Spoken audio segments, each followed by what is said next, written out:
Hello दोस्तों, मैं NC Sharma आप सभी का स्वागत करता हूं अपने यूट्यूब चैनल स्टार स्टडी 99 पे।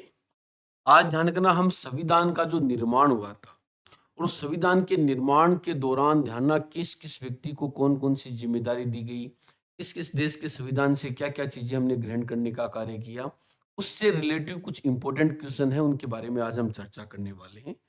तो चैनल पर अगर कोई भी नया स्टूडेंट है तो ध्यान रखना, चैनल को सब्सक्राइब जरूर करें ताकि नेक्स्ट वीडियो की जानकारी आपको समय से मिल जाए।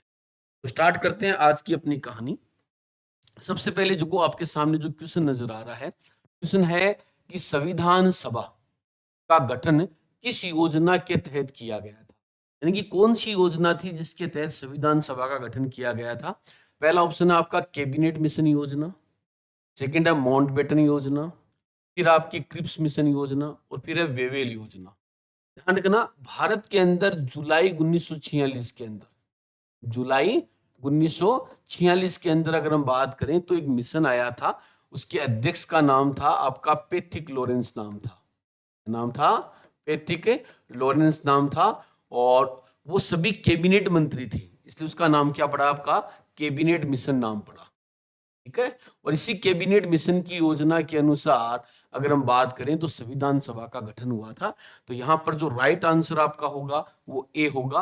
कैबिनेट मिशन की योजना के अनुसार जो है वो संविधान सभा का क्या किया गया था, गठन किया गया था। जुलाई 1946 में संविधान सभा के चुनाव हुए थे ना। 10 लाख की जनसंख्या के ऊपर एक सदस्य जो था वो अप्रत्यक्ष रूप से चुना गया था। ओके, चलिए अगले क्वेश्चन की तरफ चलते हैं। अगला क्वेश्चन है आपके सामने, संविधान सभा की पहली बैठक कब हुई थी। जब संविधान सभा का गठन हो गया तो पहली बैठक कब हुई थी। पहला ऑप्शन है 9 दिसंबर 1946, दूसरा 26 नवंबर 1949, 15 अगस्त 1947 और 26 जनवरी 1950। आपको बता दूं, दिल्ली के अंदर, नई दिल्ली के अंदर कौंसिल चेंबर, नई दिल्ली के अंदर कौंसिल चेंबर के पुस्तकालय के अंदर, कौंसिल चेंबर के पुस्तकालय के अंदर पहली बैठक जो है वो हुई थी। और पहली बैठक के अंतर्गत ध्यान रखना, जो सबसे वृद्ध व्यक्ति थे सच्चिदानंद सिन्हा, उनको अध्यक्ष जो है वो बनाया गया था। और ये पहली बैठक हुई थी 9 दिसंबर 1946 को हुई थी। कब हुई थी? 9 दिसंबर 1946 को। तो राइट आंसर क्या आएगा? 9 दिसंबर 1946 होगा। अगला प्रश्न है, संविधान सभा के अस्थायी अध्यक्ष कौन थे। जब 9 दिसंबर को पहली बैठक हुई तो उस समय अध्यक्ष किसको बनाया गया? राजेंद्र प्रसाद को, सच्चिदानंद सिन्हा को, पंडित जवाहरलाल नेहरू को या भीमराव अंबेडकर को। इनमें से किस व्यक्ति को ध्यान रखना उस समय आपका अस्थायी अध्यक्ष बनाया गया। तो जितने भी 389 जो लोग थे ना, उनमें सबसे वृद्ध व्यक्ति था उसको बनाया गया। लेकिन बाद में एहसास हुआ कि ये कंटिन्यू नहीं कर सकता क्योंकि संविधान निर्माण में समय लगने वाला था। तो ध्यान, वो व्यक्ति कौन था? उस व्यक्ति का नाम था सच्चिदानंद सिन्हा। तो बी आंसर आएगा इसमें, सच्चिदानंद सिन्हा होगा। अगला क्वेश्चन देखो, अस्थायी अध्यक्ष कौन बने, सॉरी स्थायी अध्यक्ष कौन बने थे। अस्थायी अध्यक्ष आपको बताया सच्चिदानंद सिन्हा थे। बाद में धन एक युवा व्यक्ति को अध्यक्ष बनाया गया। कौन थे वो? पंडित जवाहरलाल नेहरू थे, भीमराव अंबेडकर थे, डॉक्टर राजेंद्र प्रसाद थे या सरदार वल्लभ भाई पटेल थे। इस व्यक्ति को संविधान सभा का स्थायी अध्यक्ष जो है वो बाद में चुनने का जो कार्य था वो किया गया था। तो क्या इसके अंतर्गत आंसर जो है वो आपका होगा?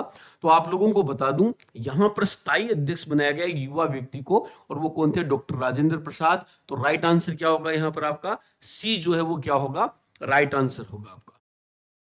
ये देखो, कुल सदस्य संख्या कितनी थी जब संविधान सभा का गठन किया गया। आरंभ में जब संविधान सभा का गठन किया गया तो कुल कितने मेंबर थे? तो ध्यान, 299, 389, 292 और 308। तो आप लोगों को बता दूं, इस समय जो मेंबर थे वो तीन तरह के मेंबर थे। एक तो थे आपके ब्रिटिश प्रांतों से, है ना, ब्रिटिश प्रांतों से जो मेंबर थे उनकी संख्या थी 289, 292 थी। सेकंड नंबर में अगर हम बात करें तो इसके अंदर थे आपके देसी रियासतों के मेंबर थे, और देसी रियासतों के मेंबर जो थे उनकी संख्या कितनी थी? 93 थी। थर्ड नंबर में अगर हम बात करें तो इसके अंदर आपके जो मेंबर थे वो थे चीफ कमिश्नरी क्षेत्र के थे, उनकी संख्या थी 4। इसको याद करने का फार्मूला ये है कि ब्रिटिश प्रांतों से 292 है, 2 पे हाथ रखोगे तो 92 के बाद में कितने आते हैं, 93 आते हैं। 9 पे हाथ रखोगे तो 3 के बाद में कितने आते हैं, 4 आते हैं। इनका योग करोगे आप तो ये संख्या हो जाएगी 389। तो यहां पर राइट आंसर क्या जाएगा, बी होगा 389। अगला क्वेश्चन देखो, प्रारूप समिति का अध्यक्ष कौन था। है ना, प्रारूप समिति को कई नामों से जाना जाता है। इसको ही हम बात करें तो ड्राफ्टिंग जो कमेटी थी वो भी कहा जाता है। इसके अलावा अगर हम बात करें तो प्रारूप समिति को ही है ना मसौदा समिति भी कहा जाता है। और इसका जो गठन था वो हुआ था आपका 29 अगस्त 1947 को इसका गठन हुआ था। और टोटल इसमें 7 मेंबर थे। तो इसका अध्यक्ष किसको बनाया गया था, तो पंडित नेहरू थे, सरदार पटेल थे, भीमराव अंबेडकर थे या डॉक्टर राजेंद्र प्रसाद। तो धनेश का राइट आंसर आएगा आपका सी होगा, भीमराव अंबेडकर को प्रारूप समिति का क्या बनाया गया, अध्यक्ष जो है वो बनाया गया था। अगला क्वेश्चन है, संविधान बनाने में कितना समय लगा था। तो संविधान बनाया गया था उसमें कितना टाइम पीरियड लगा था, 2 वर्ष 11 माह 18 दिन, 3 वर्ष, 1 वर्ष 6 माह या 2 वर्ष। ना संविधान निर्माण के अंतर्गत जो टाइम लगने वाला था ये बहुत इजी क्वेश्चन है। तो इसके अंदर राइट आंसर क्या होगा आपका, 1 होगा, लगभग 3 वर्ष। और वैसे एग्जिट बात करें तो 2 वर्ष 11 माह आपका 18 दिन का जो समय है वो लगा था। अगला क्वेश्चन देखो, कुल खर्च कितना आया था, संविधान जो बनाया गया उसमें टोटल खर्चा कितना आया था। तो ध्यान 64 लाख, 1 करोड़, 50 लाख, 80 लाख। तो आपको बता दूं इसमें खर्चा आया था 63,96,729 रुपए जो है इनका जो खर्चा था वो आया था। अब ये ऑप्शन में है नहीं आपके सामने, तो ये लगभग कितने लाख के नजदीक है, लगभग ये आपका 64 लाख के नजदीक है। तो यहाँ राइट आंसर क्या हो जाएगा आपका, ए हो जाएगा, लगभग 64 लाख रुपया खर्च हुआ था। अगला क्वेश्चन देखो, संविधान कब अंगीकृत किया गया, मतलब संविधान को कब अपनाया गया। हमारे देश के संविधान में एक तो ध्यान संविधान को अपनाया गया और एक है ध्यान लागू किया गया। दोनों की तिथियां अलग अलग हैं, ठीक है। जिस दिन हमारा संविधान अपनाया गया उस दिन हम क्या मनाते हैं, उस दिन हम मनाते हैं संविधान दिवस मनाते हैं। क्या मनाते हैं उस दिन हम ध्यान संविधान दिवस मनाते हैं। तो वो तारीख कौन सी है, तो 26 जनवरी 1950 है, 26 नवंबर 1949 है, 15 अगस्त 1947 है या 9 दिसंबर 1946 है। तो क्या होगा इसमें राइट आंसर, संविधान कब अंगीकृत हुआ। तो ध्यान रखना ए बी सी डी, इनमें राइट आंसर होगा आपका 26 नवंबर 1949, बी राइट आंसर होगा। और 26 नवंबर को ही हम क्या मनाते हैं, संविधान दिवस जो है वो मनाने का कार्य करते हैं। अगला प्रश्न देखो, संविधान लागू कब हुआ, किस दिन हमारा संविधान जो है वो लागू किया गया था। तो ध्यान 26 नवंबर 1949 को तो स्वीकार किया गया था। फिर है 26 जनवरी 1950, बिल्कुल राइट है जानना, 26 जनवरी 1950 को भारत का संविधान जो है वो लागू किया गया। इसे हम रिपब्लिक डे है ना, रिपब्लिक डे या एक तरीके से गणतंत्र दिवस के रूप में इसको मनाने का कार्य करते हैं। ध्यान हम चाहते तो 26 नवंबर को ही लागू कर सकते थे, लेकिन ध्यान हमें क्या करना था, हमें 26 जनवरी को यादगार बनाना था, क्योंकि आजादी से पहले 26 जनवरी को हम स्वतंत्रता दिवस मनाया करते थे, जिसकी शुरुआत 1930 में की गई थी और 1947 तक हम 26 जनवरी को स्वतंत्रता दिवस मना रहे थे। इसकी घोषणा पंडित नेहरू ने रावी नदी के तट पर तिरंगा झंडा फहराकर 1929 के लाहौर अधिवेशन में इसकी घोषणा की थी।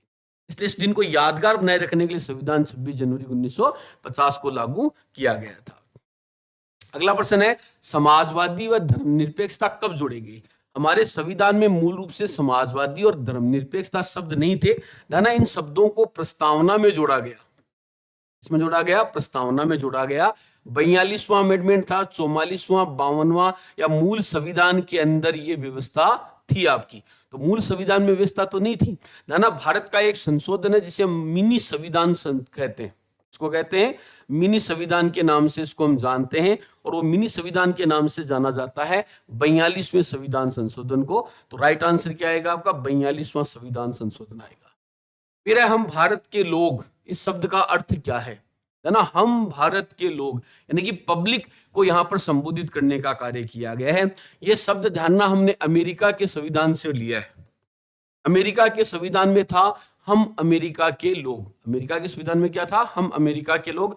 और अमेरिका ने सोशल कॉन्ट्रैक्ट नाम की एक किताब है रूसो की, जिसमें लिखा था हम सभी लोग, वहां से अमेरिका ने लेने का कार्य किया। तो सीधी सी बात है, जनसत्ता मतलब पब्लिक की सत्ता है, ये यहाँ पर प्रदर्शित करने का कार्य करता है। तो इसमें राइट आंसर क्या हो जाएगा आपका?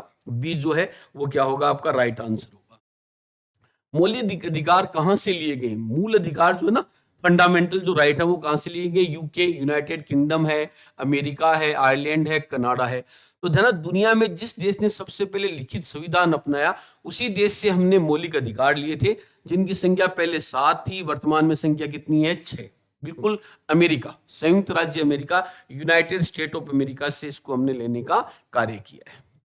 अगला क्वेश्चन देखो। अगला क्वेश्चन है, नीति के निर्देशक तत्व कहां से लिए गए? डायरेक्टिव जो प्रिंसिपल्स हैं, वो हमने किस देश के संविधान से लिए हैं? अमेरिका से लिए हैं, आयरलैंड से, यूके से, या रशिया से? किस देश से हमने नीति के निर्देशक तत्व लिए हैं? जो ध्यान, अनुच्छेद 36 से लेके 51 के बीच इनका उल्लेख जो है वो किया गया है। तो इसका राइट आंसर क्या आएगा आपका? आयरलैंड आएगा। आयरलैंड के संविधान से इनको हमने लेने का कार्य किया है। संसदीय शासन प्रणाली, पार्लियामेंट्री सिस्टम, पार्लियामेंट्री सिस्टम कहां से लिया है? America, UK, France, Germany. देखो, इंडिया पर एक लंबे टाइम तक अंग्रेजों ने राज किया था, और अंग्रेजों का हमारी शासन व्यवस्था पर बड़ा गहरा प्रभाव पड़ा है। यही कारण है कि पार्लियामेंट्री सिस्टम जो है वो हमने अंग्रेजों से लिया है। अंग्रेजों का मतलब यहाँ पर है यूके से, यूनाइटेड किंगडम से, यानी कि ब्रिटेन जो है वहां से हमने लेने का कार्य किया है। अगला प्रश्न है, संघीय व्यवस्था कहां से है? अब देखो, हमारे यहां पर अगर पूछे संघात्मक शासन प्रणाली, संघात्मक शासन प्रणाली अगर पूछे, तो इसका आंसर क्या आएगा आपका? इसका आंसर आएगा कनाडा। अब यहां पर है संघीय व्यवस्था, कनाडा कहीं पर ऑप्शन में है नहीं, यूएसए, यूके, यूएसएसआर और फ्रांस है। तो यहां पर जो संघीय व्यवस्था का अपना जो ढांचा है, वो अगर हम बात करें, कनाडा के बाद जिस देश से प्रभावित है वो कौन है आपका? अमेरिका है। तो यूएसए में क्या होगा आपका? राइट आंसर होगा।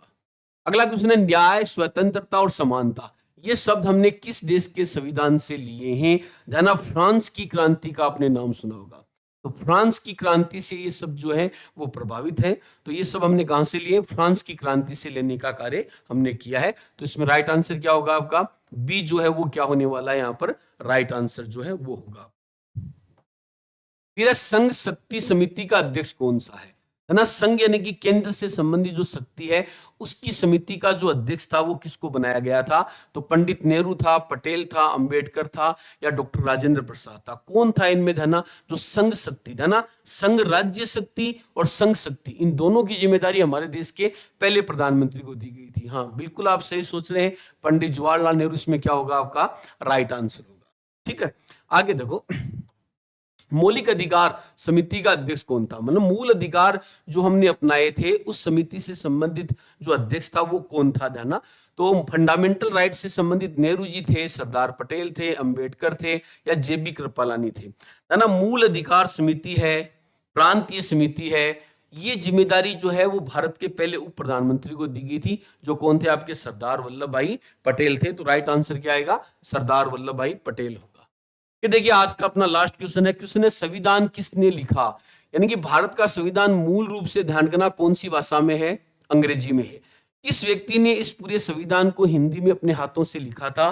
तो पहला ऑप्शन है प्रेम बिहारी नारायण रायजादा, सेकंड है भीमराव अंबेडकर, फिर है पंडित नेहरू, फिर है डॉक्टर राजेंद्र प्रसाद। तो ध्यान, वो व्यक्ति जिसने एक भी रुपया नहीं लिया और पूरा संविधान पूरा अपने हाथों से लिखा, उस इंसान का नाम है प्रेम बिहारी नारायण रायजादा, जिनके द्वारा ये संविधान जो था वो लिखने का क्या किया गया था? कार्य किया गया।